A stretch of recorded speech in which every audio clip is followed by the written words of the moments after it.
bonjour à tous. Eh bien, comme promis, nous voici de retour sur le chantier de cette petite terrasse que nous allons pouvoir saturer aujourd'hui.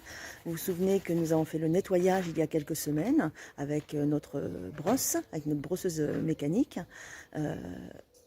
Ça a pris un peu plus de temps que prévu pour venir faire le saturateur, puisque nous devions le faire la semaine suivante, mais nous sommes tributaires du temps.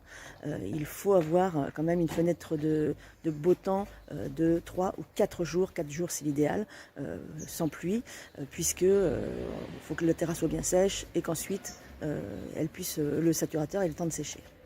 Donc pour passer le saturateur sur une terrasse en bois, il nous faut des saturateurs. Alors là, on est sur la marque Owatrol, comme je le disais, du Protext. Et puis on est parti sur un coloris Movinghi qui va nous donner un bois relativement naturel, comme le bois de départ. C'est proche du départ. Nous avons besoin d'un rouleau au bout d'une perche qui va nous permettre de travailler sans se fatiguer. Très bien. Quel type de rouleau tu utilises? Rouleau mousse, pas de petits rouleaux poilus, choses comme ça. Voilà. Un rouleau en mousse. C'est ce qu'on appelle des laqueurs. Rouleau laqueur. Vous allez avoir besoin, pour des petites finitions à certains endroits, d'un petit pinceau. Vous avez besoin d'un récipient dans lequel vous allez pouvoir mettre le saturateur et légèrement ressuyer voilà. le rouleau. Que ce soit pas trop plein de... Pas trop consommé. Vous allez avoir besoin de carton qui va vous permettre de protéger les surfaces que vous ne voulez pas tacher, et d'adhésif. Un adhésif comme ça de masquage un peu toilé, un peu costaud, qui va bien tenir sur des surfaces La extérieures. protection, ça demande du temps, mais c'est hyper important, parce que c'est ce qui fait que vous allez faire un travail propre, vous n'allez pas vous retrouver un truc tout plein de bavures après, donc il faut prendre le temps de faire cette protection, c'est assez primordial. Un bon travail se prépare. Donc, très important, le saturateur, avant de l'utiliser, bien secouer le saturateur. C'est-à-dire qu'on ne fait pas juste, on remue le fond avec un petit bâton. Il ne s'agit pas juste de touiller, hein, on n'est pas là pour touiller. On y va. On secoue, on met dans tous les sens, on met les pigments en suspension dans le mélange.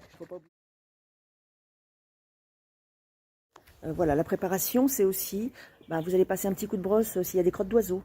Hein, vous pensez bien à ces petits détails-là pour éviter qu'on se retrouve avec une tache où il n'y a pas de saturateur. Passer un petit coup de balai. Au mieux, un coup d'aspirateur ou de souffleur. Là, vous êtes sûr d'enlever la poussière. Vraiment, puisque ça fait déjà plusieurs semaines que la terrasse a été nettoyée. Elle est propre, mais de la poussière peut être redéposée. On est au printemps. On n'oublie pas qu'il y a des pollens pleins dans l'air. Donc, bien penser à vraiment nettoyer au mieux avant de commencer l'application. Alors là, je vois que tu n'as pas fait la première lame. Hein, donc, l'explication, c'est tout simplement que, on l'a dit tout à l'heure, on fait des lames entières. On ne veut pas avoir de démarcation au milieu de lame. Si on avait fait du saturateur que jusque-là, et puis qu'après on avait voulu continuer, on aurait une démarcation. On fait toujours des lames entières. En fonction des produits, on va avoir différentes façons d'appliquer. Certains produits se laissent sécher entre deux couches, mais là, le produit que nous utilisons se pose frais sur frais, c'est-à-dire qu'on ne va pas attendre que la première couche soit sèche. On va, avant même qu'elle soit sèche, repasser la deuxième couche. Et là, on aura un produit qu'on appelle donc frais sur frais. Et c'est ce qui fait aussi que le produit après sera de qualité. On a beau utiliser des produits de qualité, si on les utilise mal, on n'aura pas le résultat escompté.